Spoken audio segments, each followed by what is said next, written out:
안녕하세요. 노코드 스튜디오의 이용준입니다. 지난 첫 시간에는 인트로 정도로 넘어갔고요. 이번 시간부터 버블 강의를 본격적으로 시작해 보도록 하겠습니다. 제가 지금 버블 에디터를 열었고요. 여기까지 와보지 않으신 분들 당연히 안 계시겠죠. 저 그렇게 믿고요. 이제 앱을 만들어 볼 건데 첫 번째로 우리가 만들어 볼 앱은 영어 단어 공부 앱입니다. 사실 아주 간단하죠. 학창 시절 영어 공부하면서 단어 암기장 만들어서 썼던 경험을 한번 되살려 보세요. 이런 거를 이제 앱으로 만든다 이렇게 생각하시면 되겠죠. 이 이미지는 지우고요. 자, 이제 그러면 시작을 할게요. 자, 단어장의 기능은 어떤 게 있을까요? 두 가지가 저는 먼저 떠오르는데요. 첫째는 영어 단어와 우리말 해석 부분을 입력하고 저장한다. 그 다음에 저장된 단어들을 언제든지 꺼내서 다시 보면서 공부한다. 이런 기능이겠죠. 이 두 가지가 핵심일 것이고, 또 뭐가 있을까요? 아마 이외에도 아마 외운 단어를 다 표시해주는 기능. 그 다음에 외웠다고 표시된 단어들을 따로 관리했다가 언제든지 요 단어들을 꺼내서 내가 정말 외웠는지 혹시 다시 기억을 못하는지 이런 걸 테스트해 보는 기능 이런 것들도 있겠죠. 일단은 우리는 아주 기본적인 기능을 먼저 만들어 볼 거예요. 자, 그러면 우리가 이러한 기본적인 기능을 만들기 위해서는 어떤 게 필요할까요? 자, 제가 이걸 열겠습니다. 이 앱을 만드는데 몇 개의 엘리멘트가 이제 들어갈 텐데요. 첫 번째는 영어를 입력하는 창이 필요하겠죠. 인풋이 하나 필요할 것이고요. 그 다음에 우리말을 입력하는 또 다른 인풋이 하나 필요할 거고요. 그 다음에 저장을 할 수 있는 버튼이 필요할 거고, 그 다음에 이제 저장되어 있는 단어들을 그 리스트를 꺼내서 볼 수 있는 그 디스플레이가 필요할 거예요. 그렇죠?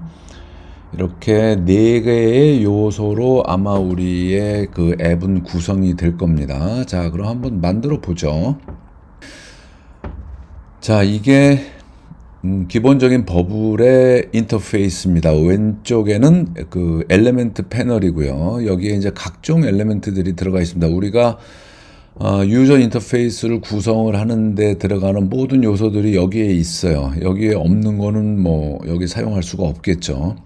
사용법은 대단히 간단하고요. 우리가 예를 들어서 어떤 텍스트를 이 안에다 집어넣을 필요가 있다 그러면 여기 텍스트 엘리멘트를 끌어서 갖다가 이렇게 놔도 되고요. 드래그 앤 드랍이죠. 이렇게 해도 되고 아니면은 여기를 클릭을 하고 와서 여기다가 내가 원하는 사이즈만큼 이렇게 그려 넣어도 됩니다. 어느 방법을 택하셔도 방법은 같아요. 그러니까 그거는 크게 걱정 안 하셔도 되고 여기 보면 이제 카테고리별로 이렇게 묶여 있습니다. 보시다시피 비주얼 엘리멘트가 있고 컨테이너들이 있고 인풋 폼스 이거를 다 쓰는 것도 아니고요. 그때 앱의 성격이나 만들고자 하는 어떤 기능에 따라서 이제 필요한 것들을 여기서 갖다 쓰시면 되는 거니까 저도 안 써본 그런 그 엘리멘트들도 있으니까요. 이 안에는.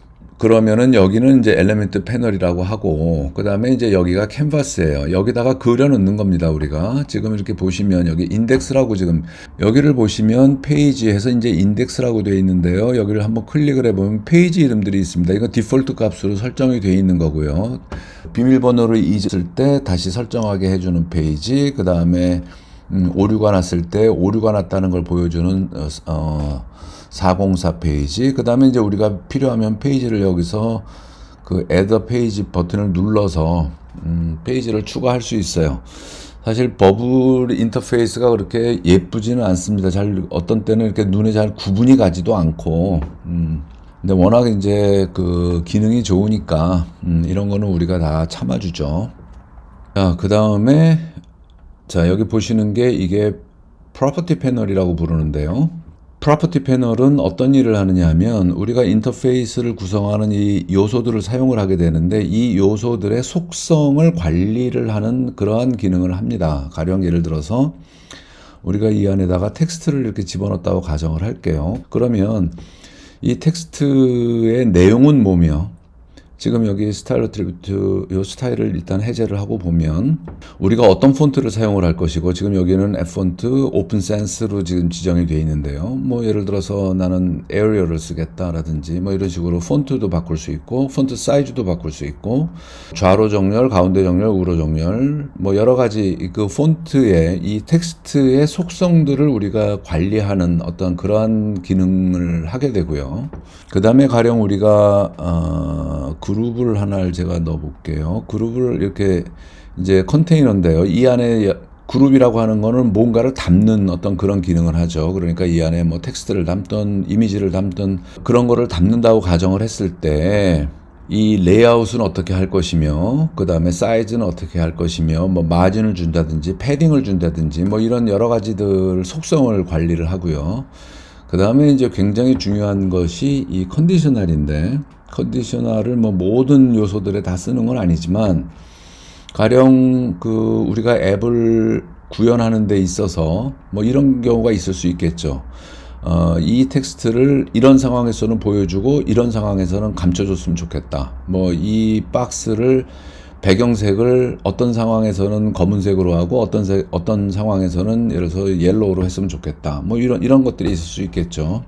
그랬을 때 그런 것들을 지정하고 관리하는 그런 기능을 합니다. 그래서 어떤 각각의 요소들에 대해서 조건에 따라서 각기 다른 형태로 관리를 하고 싶을 때 사용하는 부분이 이 컨디셔널 탭입니다.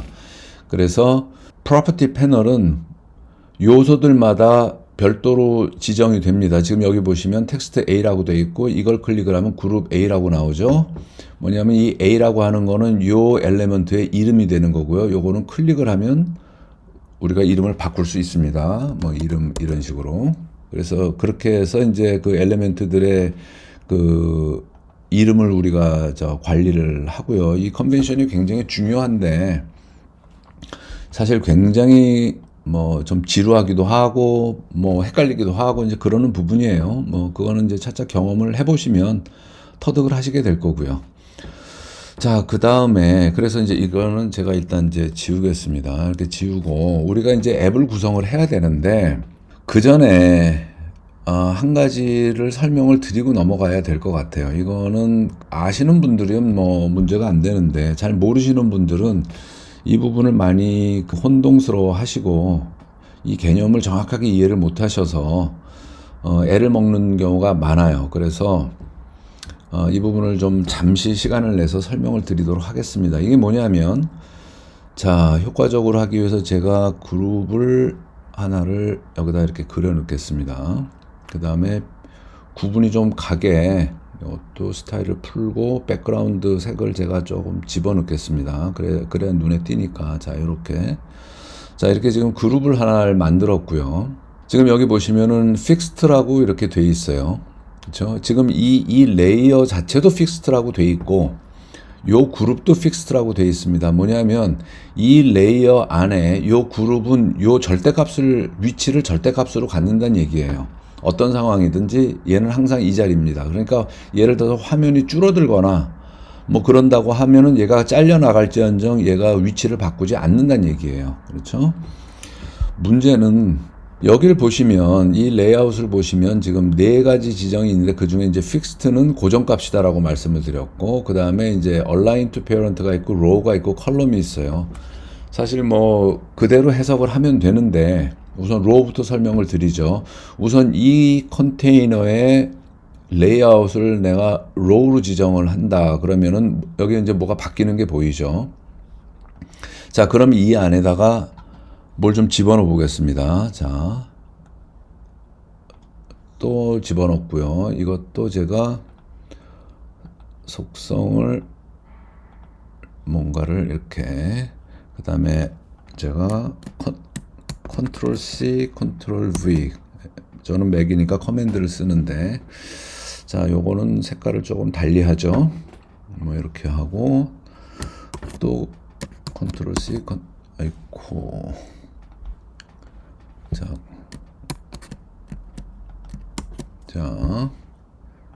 그 다음에 요거는 뭐 이런 색으로 제가 하겠습니다. 자, 이렇게 보시면 지금 그려놓는데, 지금 이 녀석은 처음에 그려 놓으니까는 왼쪽 상단에 가서 이렇게 철커덕 들러붙었고, 그 다음에 제가 똑같은 그룹을 추가를 할 때마다 그냥 왼쪽에 가서 상단에 가서 계속 철커덕 들러붙는 거를 지금 보실 수 있었어요. 그렇죠? 이게 왜 그러냐? 로우로 지정을 했고요. 컨테이너 레이아웃을 로우로 지정을 한다는 얘기는 뭐냐면 이 안에 내가 엘리멘트들을 넣으면 횡으로 정렬을 하겠다, 지금 이런 얘기입니다. 제가 이걸 똑같은 거를 한번 복사를 한번 해볼게요. 복사를 해서 이걸 밑으로 이렇게 끌어다 놓고, 이번에는 이거를 제가 컬럼으로 바꿔보겠습니다. 자, 어떻게 바뀌죠? 바뀌는 게 보이시죠? 순서는 똑같은데 이번에는 그 수직으로 이렇게 쌓여 있죠. 기준점은 여기가 됐고요. 여기서도 마찬가지로 기준점은 이 상단이 됐고, 왼쪽 상단이 됐고, 여기서도 마찬가지고, 그죠? 자, 이거 보시면 지금 위쪽을 보시면은 로우로 했고, 여기 컨테이너 얼라이먼트가 지금 왼쪽으로 되어 있습니다. 왼쪽으로 되어 있으니까 일단 맨 위에 왼쪽을 기준으로 해서 이제 얘들이 정렬을 하는 거고요.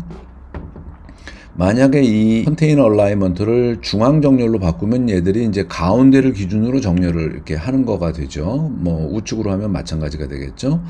그 다음에 이제 이 녀석들은 뭐냐면 맨 오른쪽 거는 양쪽 끝단에 하나씩 배치를 하고 그 다음에 균등하게 배치를 해라, 이런 얘기예요. 이렇게 됩니다. 그렇죠. 내가 이걸 움직여도 그냥 그 자리로 가서 들러붙습니다. 왜? 처음부터 그 레이아웃과 얼라이먼트를 내가 이렇게 지정을 했기 때문에 그렇죠. 그 다음에 이 녀석은 뭐냐면 오브젝트들마다, 엘리먼트마다 그 바깥의 바운더리를 동일한 폭을 갖도록 하면서 정렬을 하는 방식이에요. 균등하게. 그렇죠. 그러니까 요만큼의 마진을 여기도 갖고 있고요. 똑같은 마진을 여기도 갖고 있고 여기도 갖고 이렇게 되는 거죠. 그래서 이런 식으로 이제 정렬을 하게 되는 것이고, 그 다음에 이제 이 친구들이 지금 전부 다 상단에 가서 붙어 있는데, 얘네들을 여기를 보시면 여기도 보면 상단 정렬, 중앙 정렬, 하단 정렬 뭐 이렇게 있죠. 그래서 요 레이어 안에, 컨테이너 안에 있는 엘리멘트들의 각각을 그 정렬을 하는 방식을 여기서는 얘기를 해요. 그래서 요거를 가운데로 맞추면은 얘가 이제 가운데로 정렬을 하고요. 예를 들어서 얘를 선택을 하고 하단 정렬하면 얘는 밑으로 내려갑니다.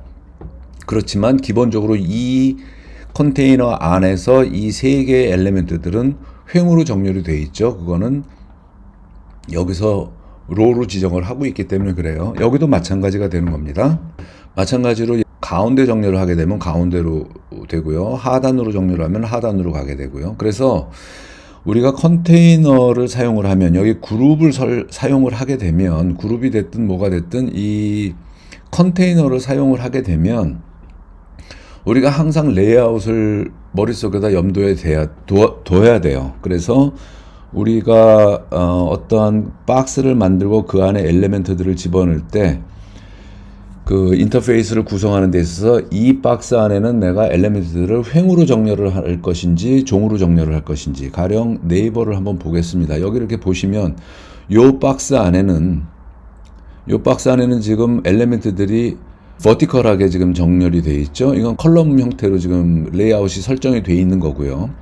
요 안에도 지금 박스가 3개가 들어가 있는데, 물론 이건 박스라고 안 해도 되죠. 이거는. 그렇지만 요거는 이제 박스라고 볼 수도 있어요. 요 박스 안에 지금 여기 폰트가 지금, 텍스트가 지금 2개가 들어가 있다고 보면 되거든요. 그렇죠? 그럼 요 박스는 로 레이아웃이 되겠죠. 레이아웃은 로가 되겠죠. 그래서 여기에 이제 텍스트 2개가 횡으로 정렬이 되어 있는 거고요.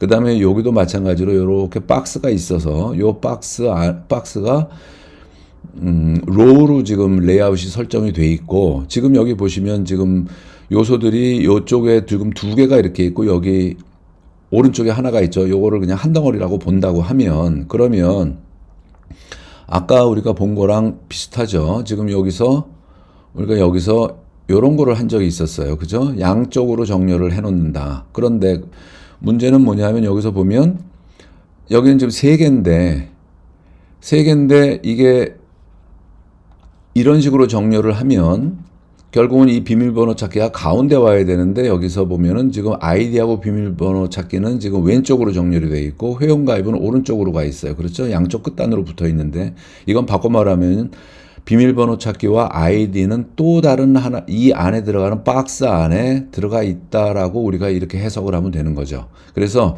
요 작은 거 하나를 보더라도 큰 박스 안에 세 개의 엘리멘트들이 들어가 있고요. 그 중에 이거는 그냥 텍스트지만 요거는 박스. 그래서 그 레이아웃은 로우. 그래서 그 안에 텍스트가 두 개가 들어가 있고 맨 밑에 있는 요 컨테이너에는 또 다른 작은 컨테이너와 요 텍스트가 로우 레이아웃으로 지금 이렇게 잡혀 있고요. 그 다음에 요 안에는 이거는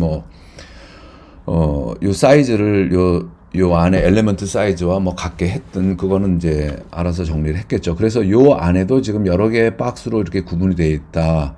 우리가 이런 식으로 지금 앱을 만들어 나가는 거예요. 그래서 계속 박스 안에 박스를 넣고 그 박스 안에 또 박스를 넣고 이런 식으로 해서 이걸 어떤 사람들은 박스 개념이라고도 부르는데요.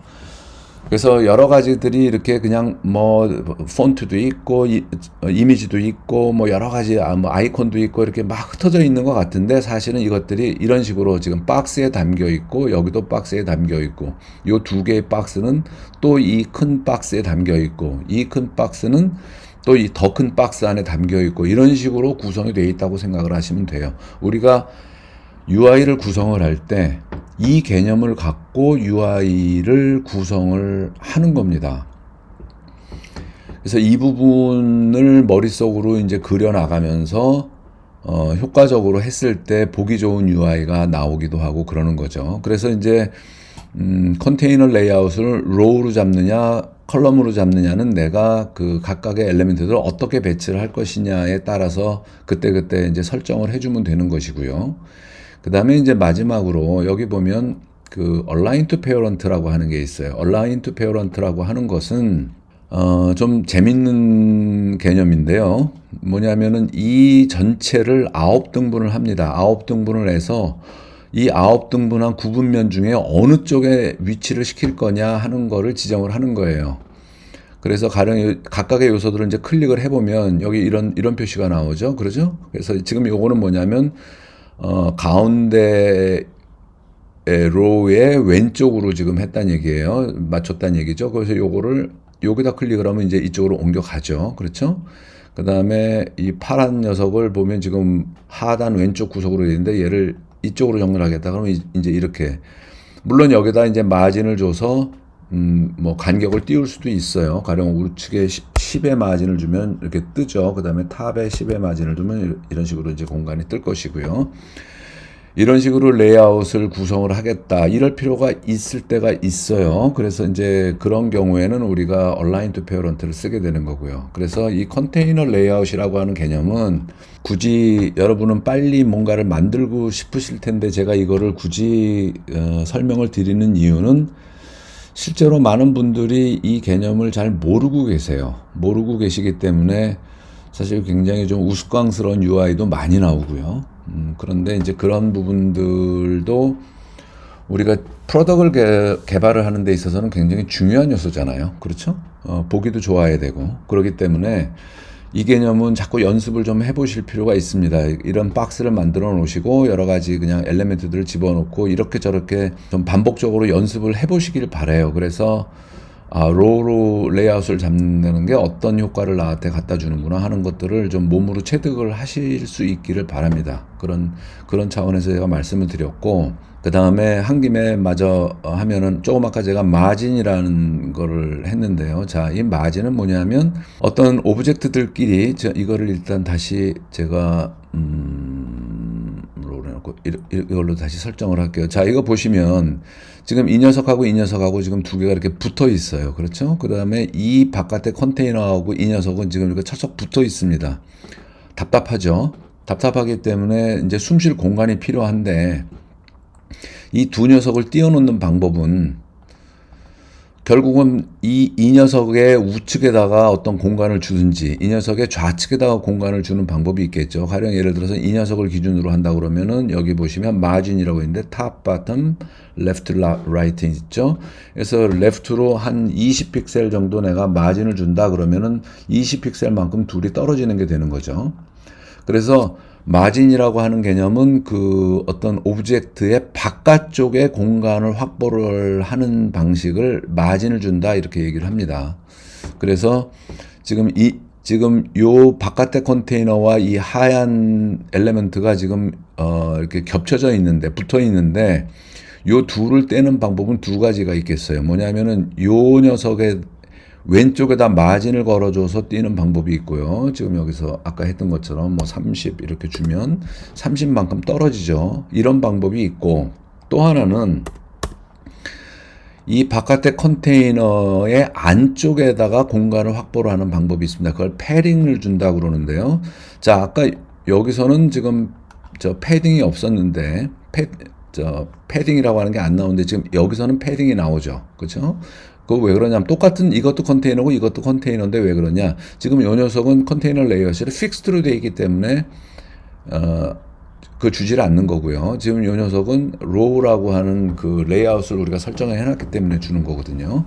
자, 그러면 여기서 이 컨테이너의 안쪽에다가 지금 레프트 패딩을 아까 줬던 것처럼 30을 주면 똑같은 결과가 나타납니다. 30만큼의 공간을 두고 이제 벽에서 멀어지는 건데요.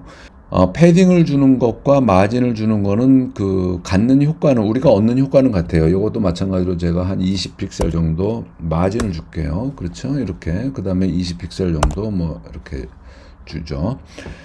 자, 그러면은 뭐 패딩을 이용을 하든 마진을 이용하든 우리가 얻는 결과는 같아요. 같은데 그럼 어떤 때 패딩을 줘야 되고 어떤 때 마진을 줘야 되느냐? 뭐 이런 경우가 있겠죠. 가령 예를 들어서 이 세 개의 요소들을 만약에 이 상단에, 아까 상단에 붙어 있었던 거를, 다시, 이렇게 놓으면, 자, 이렇게 놓으면, 이 녀석은 지금 위에다가 우리가 마진을 줘서 그런 거고요. 자, 이 상태에서 만약에 여기다가 20이라고 하는 만큼의 픽셀만큼의 여유 공간을 둬야 되겠다라고 하면 이때는 마진을 이용하는 것보다 패링을 이용하는 게 훨씬 낫겠죠. 마진을 이용하려면 각각 요 엘리멘트 각각의 마진을 20을 탑에다 걸어줘야 되지만 만약에 이 바깥의 컨테이너에 패딩을 줘버리면은 그냥 그 하나로 이 세 개가 다 동일한 간격으로 공간을 확보를 할 수 있으니까요. 그렇죠? 그래서 이 패링이라고 하는 것과 마진이라고 하는 이 개념도 여러분들이 익숙하지 않으신 분들은 뭐 이렇게 저렇게 좀 연습을 해보시면 좋을 것 같고요. 아까 그 레이아웃 부분도 여러분들이 연습을 해보시면서 이 개념을 좀 체득을 하셨으면 좋겠어요. 이게 말로만 설명을 듣는 것과 실제로 내가 만들어 보는 거는 또 차이가 있으니까요. 자, 그러면은 이 레이아웃 개념 설명이 좀 길어졌는데 이건 그만큼 사실 그 UI 구성하는 데서 중요한 요소이기 때문에 제가 그랬던 거고요. 자, 그러면은 다시 이제 처음으로 돌아가서 우리가 그 영어 단어 암기 앱을 만들어야 되는데요. 자, 우리가 이제 레이어를 먼저 좀 지금 픽스드로 돼 있으니까 리스폰시브하게 우리가 만들 수가 없겠죠. 그래서 우리가 이거를 자 생각을 해보죠. 우선 타이틀이 들어갈 거고 입력하는 그런 어떤 요소들이 인풋 창하고 버튼 뭐 이게 들어가야 될 것이고 그 다음에 우리가 단어들을 리스트를 봐야 될 거 아니에요. 그러면은 우리가 어떻게 구성을 하게 될까요?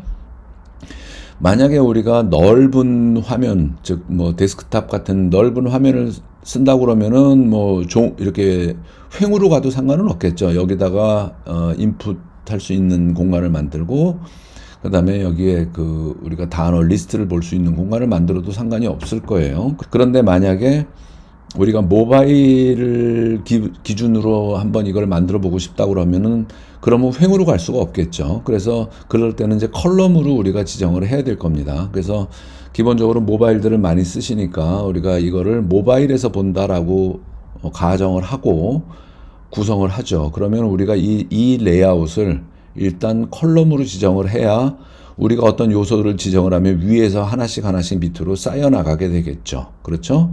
그러면 폭이 지금 1080으로 이렇게 지정이 되는데 자 여러분이 이제 눈으로 보실 수 있도록 요것도 우리가 색깔을 조금 지정을 하겠습니다. 자, 뭐 연하게 자 이렇게 지정을 해 놓으면 여기 보시면 프리뷰라고 하는 버튼이 있어요. 이 프리뷰라고 하는 버튼은 어떤 기능이냐면 우리가 지금 하고 있는 그 작업한 거를 그대로 보여주는 그런 미리 보기 기능이거든요. 그래서 이걸 한번 눌러 보겠습니다. 눌러 보면 지금 아무것도 보일 수가 없죠. 보이질 않죠. 보이지는 않는데 지금 보시면 이게 색깔이 아까 우리가 지정한 그 색깔이 여기 은은하게 지금 나타나 있는 걸 알 수가 있어요. 좀 색깔을 조금 더 확실하게 해볼까요? 자, 이래놓고 그러면 지금 어떤 변화를 줬더니 지금 업데이트를 하라고 지금 이 경고창이 뜨죠. 그래서 이거를 해야만 그 업데이트가 반영이 됩니다. 그러니까 요거를 클릭을 하면 다시 이제 리프레시가를 하면서 자, 전체 화면이 이 색깔로 변한 거를 우리가 알 수 있죠. 자, 우리가 이 레이어는 화면 폭만큼 반영이 되는 겁니다. 그러니까 이제 걱정 안 하셔도 되고요. 지금 여기는 요만큼인데 왜 여기는 이 전체 화면이지? 라고 의아해하실 수 있는데 그냥 이거를 그 어떠한 화면 폭이든 상관없이 전체 화면이다라고 생각을 하시면 돼요.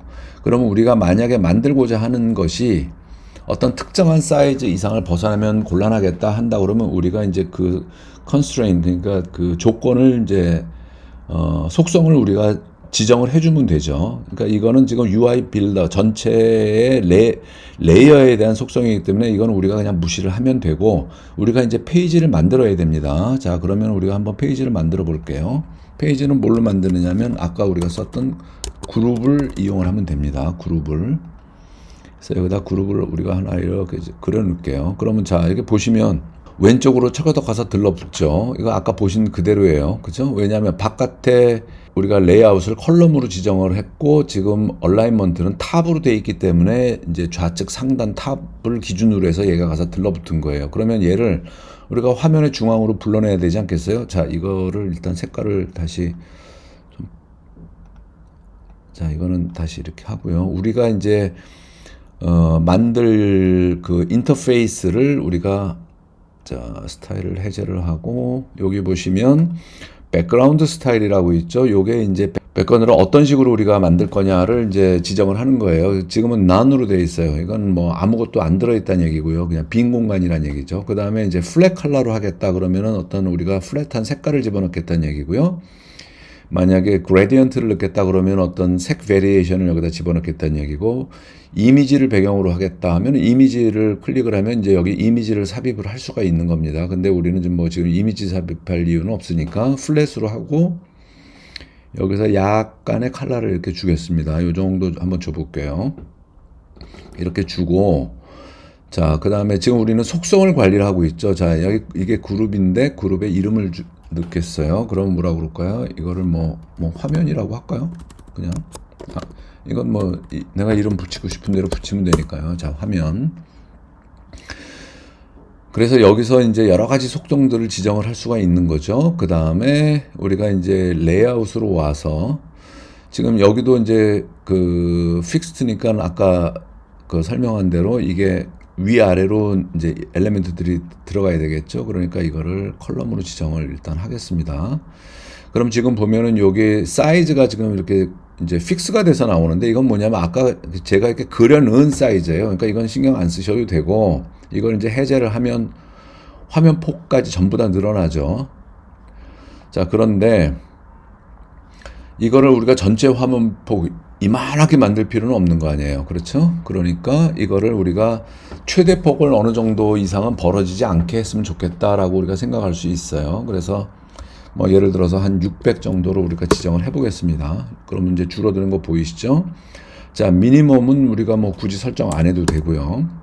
그렇죠? 그래서 이제 미니멈을 600으로 설정을 하고 여기 horizontal alignment라고 있어요. 그러니까 이 화면 안에서 이 페어런트 컨테이너 안에서 이 엘리멘트를 어떻게 이제 배치를 할 거냐를 우리가 지정을 할 수가 있어요. 그래서 여기서 이제 가운데를 지정을 하면 얘가 이제 화면 가운데로 옵니다. 자, 프리뷰를 한번 보죠. 프리뷰를 보면 자, 우리가 이 화면 폭이 아까는 전체를 차지했었는데 우리가 이제 페이지를 만들고 그 다음에 페이지의 맥스를 지금 600으로 걸어주니까 600 픽셀 이상은 이 화면이 늘어나질 않는 거예요. 그러면은 아까 미니멈은 제로로 놨으니까 어떤 현상이 벌어지냐면 이걸 줄여나가면 화면에 같이 줄겠죠. 이런 식으로. 그렇죠? 그렇지만 늘어나더라도 600 이상은 안 늘어나는 겁니다. 우리가 그렇게 설정을 했어요. 그 다음에 이제 미니멈 하이트는 뭐 큰 의미가 없습니다. 여기 왜냐하면 fit height content라고 되어 있죠. 이 안에 내용물이 들어가면 그 내용물을 다 담아내게끔 얘는 반응을 해요. 그러니까 요걸 체크를 해 놓으면, 그러니까 만약에 이 안에 계속 어떤 엘리멘트들이 뭐 추가가 되면 얘는 계속 늘어날 거기 때문에 뭐 이거는 신경 크게 안 쓰셔도 돼요. 이거를 뭐 100으로 놓고 시작을 해도 상관이 없고요. 이거를 무슨 뭐 500이나 600이나 뭐 700이나 아무 상관이 없어요. 단 만약에 이거를 우리가 지나치게 뭐 한 2000 정도로 했다 그러면 내용물은 얼마 없는데 미니멈 하이트이기 때문에 그러면 우리가 그 스크롤을 해야만 저 밑에까지 내려가는 그런 곤란한 상황을 겪을 수가 있으니까 그냥 뭐 대략 한 800 정도로 이렇게 설정을 해 놓으면 우리가 이걸 고정시키지 않는 한은 아무 문제 없습니다. 자, 그렇죠? 그래서 우리가 이제 그 앱의 바깥 컨테이너를 우리가 이제 구성을 했고요. 그러면 제일 먼저 이제 앱의 이름을 우리가 좀 넣어야 되겠죠? 그러면은 텍스트 엘리멘트를 사용해서 이제 우리가 이렇게 이름을 이제 지정을 할 건데요. 자, 이것도 마찬가지로 지금 이 컨테이너가 지금 컬럼으로 되어 있고 상단으로 얼라인먼트가 지금 컨테이너 얼라인먼트가 지정이 되어 있다 보니까 이렇게 자동으로 가서 들러붙습니다. 얘를 이제 가운데로 우리가 이제 불러오면 되는 거고요.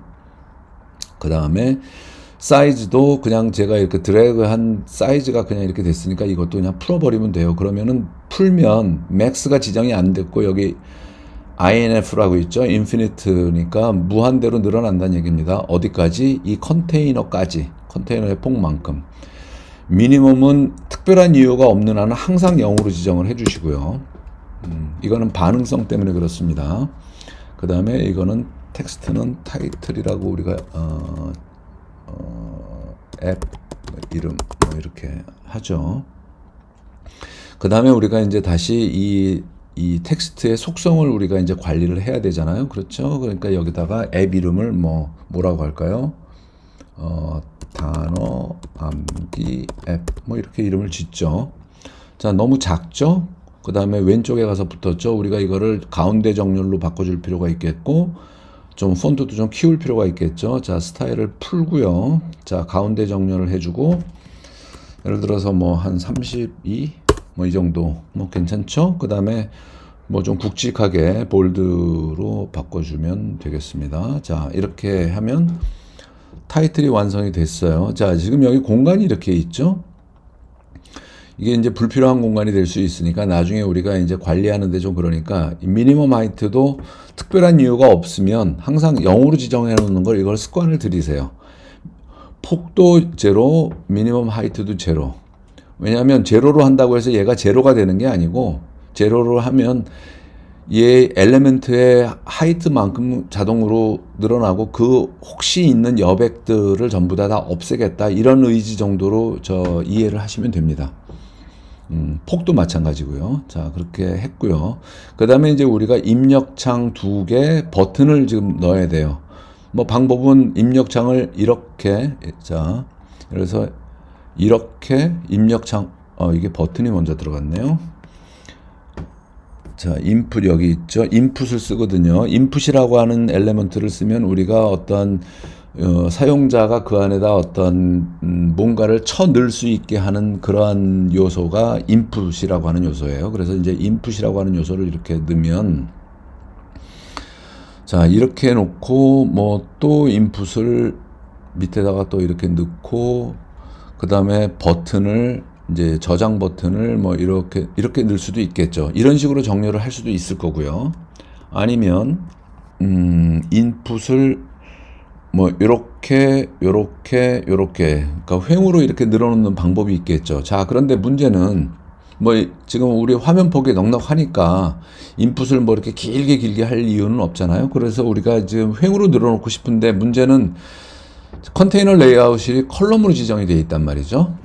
그렇기 때문에 뭘 집어넣든지 전부 다 지금 이제 수직으로 쌓여 나갈 거예요. 그런데 우리는 지금 어떻게 해야 돼요? 그 로우 형태로 지금 배치를 해야 된단 말이죠. 이럴 때는 어떻게 해야 되겠어요? 자, 다시 그룹을 하나를 우리가 집어넣으면 됩니다. 그룹을 여기다 우리가 하나 이렇게 이렇게 그룹을 이제 집어넣고요.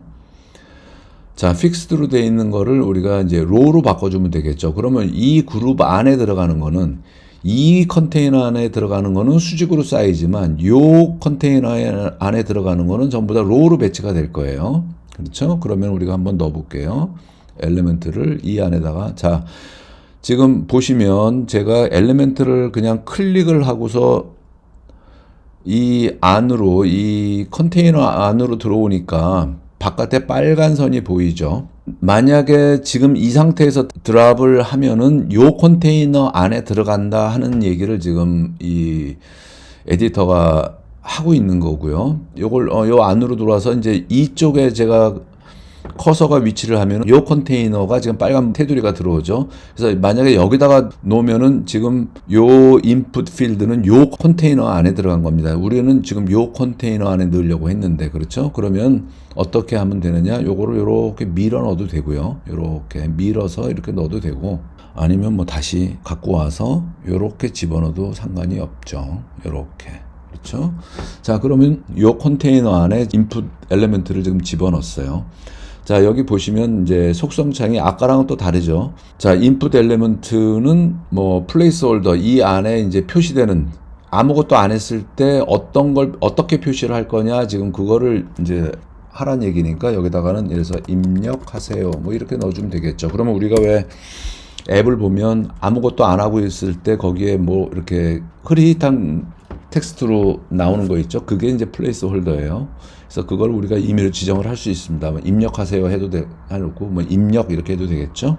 첫 번째 엘리멘트 이제 영어 단어를 입력을 하는 거죠. 그러니까 인풋 영어라고 이름을 붙이죠. 그러면 요 인풋 엘리멘트의 이름은 영어가 되는 겁니다. 그렇죠? 스탠다드 인풋이라고 되어 있는데 요것도 지금 속성이 이제 이미 그 기본으로 지정이 되어 있는 건 이제 푸른 거고요. 자, 여기서 이렇게 보시면 여기서도 우리가 이제 지정을 할 수가 있어요. 가령 뭐 폰트 컬러는 나 이 색깔 싫어. 나는 뭐 다크로 할래. 그 다음에 이 안에 들어가는 거 이렇게 가느다란 거 싫고, 예를 들어서 뭐 조금 볼드하게 했으면 좋겠어. 뭐 이런 식으로 지정을 하면 되는 겁니다. 지금 이 플레이스홀더 컬러는 지금 요 컬러가 지정이 되어 있는 거고요. 그 다음 백그라운드 컬러도 예를 들어서 이 내부하고 백그라운드를 좀 난 다르게 하고 싶어. 그러면 다르게 지정을 하면 되는 거예요. 이런 식으로. 그 다음에 요 라운드네스라고 하는 거는 요 내 귀퉁이에 이제 라운드를 내가 어떻게 줄 거냐 말 거냐. 제로로 하면은 완전 이제 직각이 될 것이고요. 뭐 한 2 정도 놓으면은 거의 아주 그 옅은 정도의 어떤 라운드가 주어지겠죠. 요 디폴트가 지금 뭐 이렇게 5로 돼 있었으니까 그냥 5로 놓고요. 그 다음에 지금 요 테두리도 지금 보더를 테두리를 디폴트로 지정이 돼 있는데, 뭐 이거를 나는 굳이 안 하고 싶어 그러면 넌으로 바꾸면은 테두리가 사라지는 거고요. 뭐 여러 가지 본인의 이제 취향에 따라서 하면 되는 거고요. 그 다음에 레이아웃으로 오면은 이제 사이즈를 우리가 지정을 할 수가 있어요. 지금 여기도 그냥 끌어다 놓은 게 177 픽셀인데 이것도 뭐 큰 의미 없으니까, 자, 항상 미니멈은 제로로 놓는 습관을 들이시되, 뭐 특별한 이유가 있으면은 제로로 놓으면 안 되겠죠. 자, 어디까지 늘어났습니까? 이 엘리멘트를 싸고 있는 이 컨테이너, 이걸 페어런트 컨테이너라고 우리가 부릅니다. 그래서 페어런트하고 차일드의 개념을 좀 뭐 어려운 거 아니죠. 차일드라고 하면은 요 페어런트 안에 들어있는 걸 차일드라고 부르는 거고, 요 차일드의 입장에서 보면은 나를 감싸고 있는 게 페어런트가 되는 거예요. 요게 나중에 데이터를 관리할 때 좀 중요한 부분이기 때문에 요 부분은 좀 뭐 어렵진 않지만 잘 이해를 하고 계시면 좋겠고요. 뭐 하이트는 지금 47로 돼 있는데 뭐 한 50 정도로 할게요. 한 50 정도로 이제 지정을 해놓고, 요거는 미니멈 하이트니까 만약에 이 안에 뭐 들어가는 요소가 크다 그러면 늘어나겠죠. 근데 이거는 뭐 그냥 간단하게 이제 텍스트 몇 개 집어넣는 거니까 뭐 이 정도로 해놓으시면 되고요. 그 다음에 요 안에 뭐 패링 값도 이렇게 지금 디폴트로 6으로 되어 있는데 나는 6 정도가 아니라 한 10 정도 주고 싶어. 그럼 10으로 지정을 하면 지금 요 귀퉁이가 아까보다는 조금씩 넓어진 거를 알 수 있을 거예요. 그렇죠? 그래서 이렇게 패딩 값을 이제 줬고요. 자, 그 다음에 우리가 영어 인풋이 필요했고, 그 다음에 한글 인풋이 필요하죠. 그러면 다시 끌어와도 좋고, 우리가 이미 이렇게 이제 지정을 했으니까. 자, 여기 지금 디폴트로 컨디셔널이라고 하는 게 지정이 되어 있는데, 이건 뭐냐면은 이제 이 위에 호버를 하면 뭐 컬러를 어떻게 바꾸고 하는 게 이게 처음에 스타일이 지정이 되어 있을 때 그냥 거기에 들어있던 값이에요. 그러니까 이거는 그냥 우리가 일단 무시합시다. 무시하고. 자, 그러면 우리가 새로 끌어다가 다시 똑같이 이 속성을 입히는 방법이 있고, 이거를 그냥 카피 페이스트를 하면 되겠죠. 그래서 이거를 카피해서, 자, 페어런트를 이제 지정을 해주고, 이 상태에서 페이스트를 하면, 자, 지금 두 개가 나란히 들어갔어요. 그렇죠? 아까 이렇게 늘어났던 게 지금 반씩 잘라서 들어갔습니다. 이게 왜 이렇게 됐을까요? 자, 기본적으로는 로우 컨테이너니까 횡으로 정렬을 하는 건 맞고요. 그 다음에 사이즈는 왜 줄었냐 하면 우리가 지금 이 맥시멈 사이즈를 지정을 안 했어요. 그렇죠? 미니멈도 제로를 해놨고, 그러니까 얘네들이 늘어날 수 있을 만큼 늘어나는 거죠. 근데 아까는 혼자였으니까 전체 끝까지 갔는데 이번엔 두 개니까 이제 반씩 잘라서 자기네들이 위치가 사이즈를 자동으로 이렇게 차지를 하게 되는 겁니다. 자, 우리가 버튼도 여기다 하나를 넣어야 되겠죠? 그러면 이제 여기 버튼이라고 하는 요소가 있으니까 이 버튼도 똑같이 지금 빨간색을 거쳐서 들어와서 여기다 버튼을 그냥 이렇게 그냥 하나를 그려 넣겠습니다. 그러면 뭐 가운데로 들어갔는데 이거는 우리가 언제든지 위치를 바꿔줄 수가 있으니까 그런 건 뭐 걱정 안 하셔도 되고요. 자, 버튼에 이제 버튼 이름을 적어 줘야 되겠죠? 저장이라고 하는 버튼을 우리가 하고요. 여기도 저장이라고 이렇게 이름을 넣겠습니다. 자, 해놓고 보니까 버튼의 기본 속성값 때문에 지금 이 텍스트가 지금 위아래로 이렇게 접히는 거를 볼 수가 있어요. 그렇죠? 그러니까 이 폭이 지금 너무 작단 얘기예요. 그래서 이걸 풀면은 세 개가 똑같은 폭을 차지를 할 텐데 우리가 버튼은 그렇게까지 클 이유가 없으니까 한 50 정도 해보겠습니다. 픽스트로. 이거 너무 작네요. 그렇죠? 그럼 뭐 한 80 정도로 해볼까요? 네, 됐네요. 80 정도로 하면, 아니면 뭐 한 100 정도로 하죠. 100. 이렇게 지정을 해놓고, 그 다음에 하이트는 이 두 개가 50이었으니까 얘도 50으로 같이 맞춰주고요. 그렇죠? 그 다음에 이제 여기를 보시면, 그룹이라고 하는 게 요게 회원이라고 하는 그룹이고 요게 지금 플러스 버튼이 있다는 얘기는 이 안에 엘리멘트들이 들어가 있다는 얘기입니다. 그래서 요 플러스 버튼을 클릭을 하면 그 앱 이름이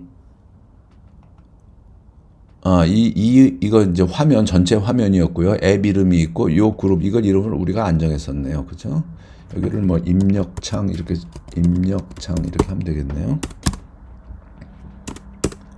자, 입력창이라고 하는 그룹에 또 플러스가 있죠. 이 안에 엘리멘트 들어있다 하는 걸 보여주는 거고요. 그래서 이걸 이렇게 클릭을 해보면, 자, 인풋 영어가 있고요. 인풋 버튼이 있고요. 그 다음에 인풋 영어 카피가 있죠. 이거 이름을 우리가 또 안 바꿔줬죠. 이게 사실 컨벤션 네이밍 하는 게 이게 사실 굉장히 좀 잘 안 돼요, 사실. 자, 이거를 여기서 위치를 바꾸는 방법은 뭐 여기 레이아웃 탭을 열어서 보면 여기 make first, previous, next, make last 이렇게 있죠. 그러면 얘를 previously 눌러주면은 그 앞 단계로 간다는 얘기고요. 뭐 make first로 하면 맨 앞으로 가겠죠, 당연히. 이렇게 했는데 이거 내가 잘못해서 되돌리고 싶어 그러면은 요 되돌리기 버튼을 하면 됩니다. 자, 그러면 영어 한글 버튼의 순으로 지금 잘 저장이 됐어요. 지금 이 컨테이너가 지금 너무 하이트가 크죠. 그렇죠? 그러니까 여기서 요것도 지금 폭이 557인데 뭐 어떤 특별한 이유가 있는 거 아니었어요. 이게 전체가 600이었고, 자, 이것도 똑같은 방식으로 전체를 풀고, 그 다음에 하이트도 습관적으로 제로로 하면 어떤 상황이 벌어지느냐. 지금 요 컨테이너가 요 엘리먼트들의 사이즈의 합과 동일하게 지금 이렇게 만들어졌습니다. 그렇죠? 자, 그럼 이거를 우리가 한번 프리뷰에 가서 한번 또 보도록 하죠. 어떻게 만들어졌는지. 자, 여기 입력창이 들어갔고요. 자, 여기 보시면 클릭을 하면 커서가 껌뻑껌뻑합니다. 지금 뭐냐 하면은 우리가 입력을 할 수 있다는 얘기예요. 실제로 다 좋은데 답답하죠. 아까 그 마진하고 패딩 설명드릴 때 이제 그런 얘기 했어요. 자, 단어 암기 앱이라고 하는 타이틀도 지금 천장에 가서 붙어 있고 입력 창들도 서로 다닥다닥 붙어 있고 모든 게 다 다닥다닥 붙어 있어서 숨을 쉴 공간이 없어요. UI상으로 지금 기능상으로는 우리가 늘 걸 다 집어넣었지만 UI적인 측면에서 봤을 때는 아주 꽝이죠. 그래서 이거를 우리가 좀 보기 좋게 해줄 필요가 있습니다. 자, 그러면 여기서 클릭을 하면은 이 엘리멘트가 클릭이 될 가능성이 높아요. 그렇죠? 그러니까 이제 여기 와서 입력 창을 클릭을 하면 전체가 선택이 되죠. 거기서 해도 되고 여기를 클릭을 해보면 여기 각 요소들이 이제 여기 리스트가 쭉 뜹니다. 그러니까 여기서 선택을 해도 상관이 없어요. 자, 이렇게 해놓고 지금 이쪽 벽과 이쪽 벽이 지금 달라붙어 있는 거를 떼는 방법은 이 친구와의 양쪽에 마진을 걸어주는 방법도 있고요. 그 다음에 이 컨테이너에 패딩을 걸어주는 방법도 있어요. 그렇죠? 이런 경우에는 특별한 이유가 없다면 어떤 요소는 이 벽에다가 이렇게 딱 가서 붙어야 될 만한 특별한 이유가 없이 전체적으로 동일한 어떤 그 공간을 확보를 하고 싶다 그러면은 이럴 때는 패딩을 이용을 하는 것이 훨씬 손이 덜 가죠. 관리하는데도. 만약에 이 안에 요소가 여러 개 들어간다 그러면 마진을 쓴다 그러면은 모든 요소들 하나하나 다 마진 값을 바꿔줘야 되니까 만약에 바꾸기 위해선 그렇죠? 그래서 여기다 패딩을 걸어 주겠습니다. 그러면 패딩을 대략 한 뭐 20씩 이렇게 패딩을 걸어 주면 여기 보이시죠? 여기 패딩 값이 적용이 됐어요. 그래서 이렇게 이제 떨어졌고요. 근데 타이틀은 좀 위에 더 공간이 있는 게 바람직하겠죠. 그러니까 이때는 여기 타이틀에다가 마진을 걸어주나 이 여기다가 패딩을 걸어주나 사실 뭐 어차피 한 번이라는 거니까 마찬가지예요. 근데 뭐 이왕 한 거니까 여기다가 하도록 하죠. 그럼 한 100점 이렇게 해놓고 우리가 한번 이제 어떻게 변했나를 한번 보면 자, 뭐 괜찮죠. 적당한 여유가 있고요. 자, 요 타이틀과 입력창 요 그룹을 좀 띄워줄 필요가 있으니까요. 이거는 얘에다가 탑 마진을 걸어줘도 되고 타이틀에다가 바텀 마진을 걸어줘도 되고 뭐 그건 상관없죠. 자, 한 30 정도 마진을 걸어주면 이제 이렇게 떨어지니까 한번 보면 적당한 간격으로 뭐 떨어졌다고 볼 수 있겠죠. 자, 다 됐는데 여기서도 마찬가지로 지금 답답하죠.